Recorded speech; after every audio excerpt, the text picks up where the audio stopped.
welcome to um, the start of my vlog series for my second ever quarantine here in Adelaide. The last time I made vlogs was in my quarantine in Singapore when I returned in 2020, and that I tried to vlog every day, but it didn't work because it just got to a point where I just felt like I was hitting the record button for the sake of it.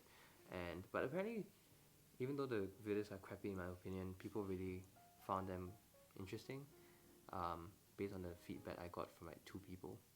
Uh, well, not much of an audience, but it's okay. I think it's cool for my friends to watch this and to know what's happening since so much is happening in such a short time. But basically, I was unable to find a flight back to Australia for a long time, and my previous flight to Brisbane actually got cancelled, and so I was put on a wait list, and I was just waiting the whole time to find flights, but there was none. And then, sure enough, on Tuesday, today is Friday now, but on Tuesday evening, I got a notification from Singapore Airlines that there was a flight available to Adelaide, and there was a ticket available, and asked if I wanted it, and I just said yes because I I just knew that if I didn't say yes, there could be a chance that I wouldn't be able to fly with Australia this semester as well. So I said yes, and then the the mad rush began of just telling everyone what was happening, and then also having to do all the different requirements, all the requirements done. Like I had to do a COVID swab test pretty much the day after, and then I had to fill up all the forms and run all the errands before I fly back here for the rest of the year. So it was quite difficult. It was stressful, and um, it was quite an anxious time because I was not flying directly to Brisbane, and I was flying to Adelaide, so I got to figure out contingency plans in the case that like the interstate borders close, and where am I going to stay, and all that kind of stuff.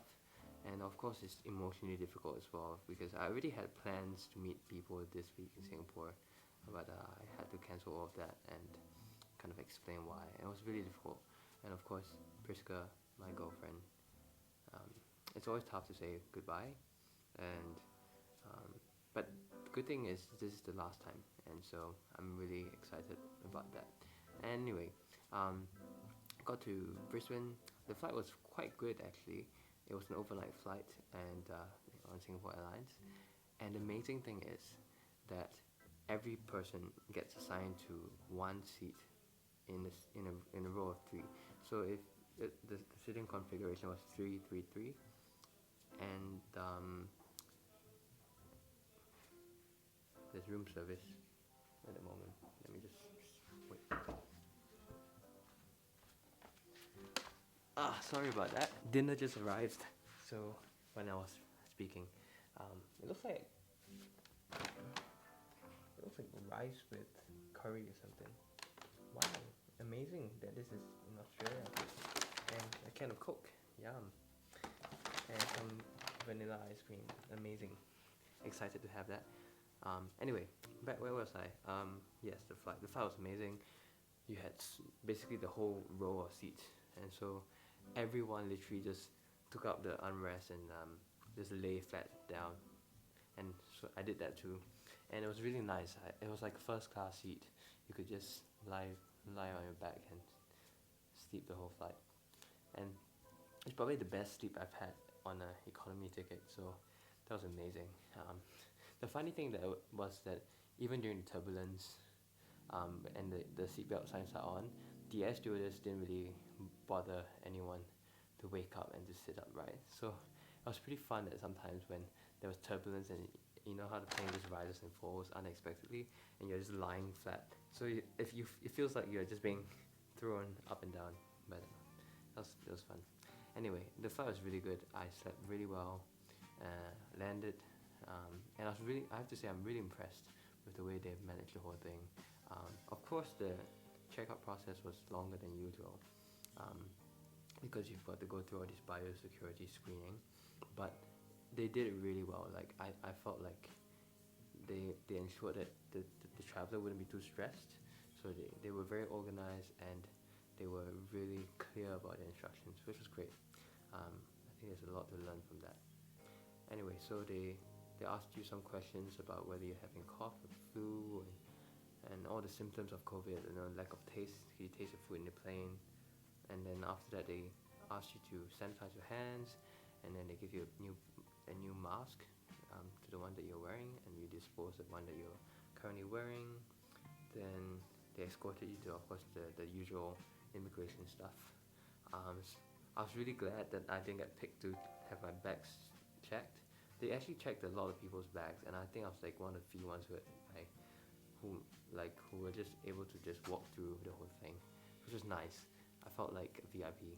And then there was a waiting area where we all sat down in chairs that were like distanced from one another. And then after that, they escorted us to a bus, really orderly, and they managed all the luggage for you, and you just boarded the bus, and it was a really chill process. But of course, really interesting because you never experienced anything like this in normal times. Then you go to the hotel, and after that, there's a whole like triage system where a police officer would tell you the rules, and then you got to collect your envelope with all the instructions and the keys and stuff. But it's really nice so far. The room is pretty nice, as you can see. Pretty big. I think I've got quite good space to do some exercise over the course of the 14 days. And when I came back here, of course, first thing I did, took a shower. As always, like no matter how clean you are before you board the plane, every time you disembark, you just feel gross. Like you feel oily, and like your skin is just like so tight. I don't know how to describe it. It's just, you know what I mean. And it was the best shower ever. And then I unpacked my stuff, try to make the place as neat as possible so that the next 14 days would be smooth. Today's day 0, by the way, so I'm not gonna count.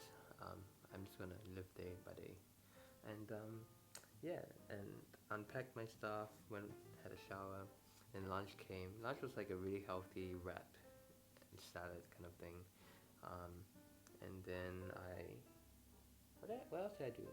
Oh yeah, and then I had a COVID swab again, and this one was different. This one was like one nostril and one at the back of your throat.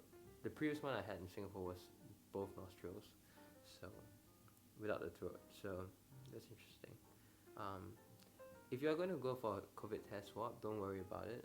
It's really not that uncomfortable. Like, it is uncomfortable, but it's not as bad as you think it is. Like, I think a lot of people have a misconception about the length of the swab, because there are swabs that go to the back of your nasal cavity, and that's called the nasopharyngeal swabs.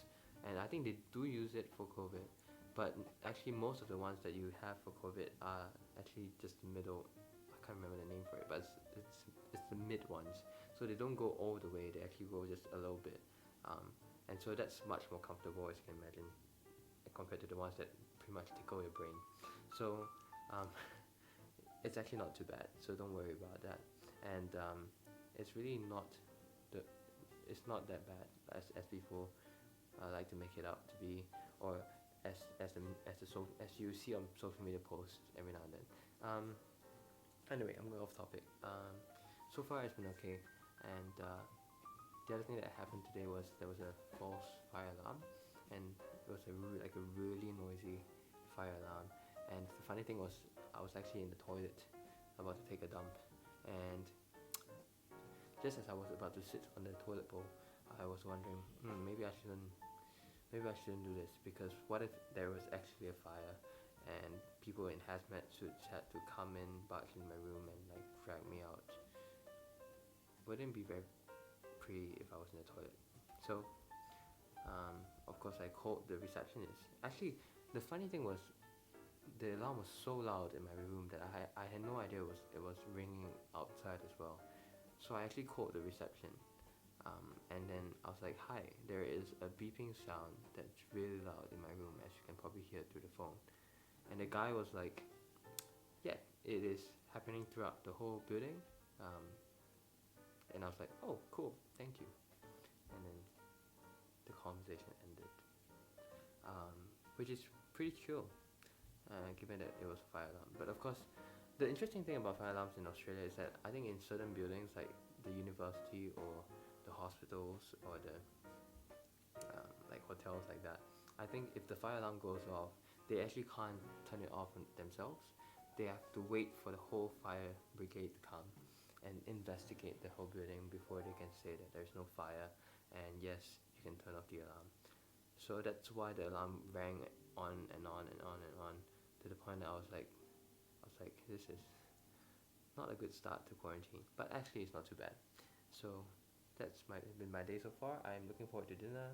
My ice cream is melting, and I'll see you guys soon in the next one.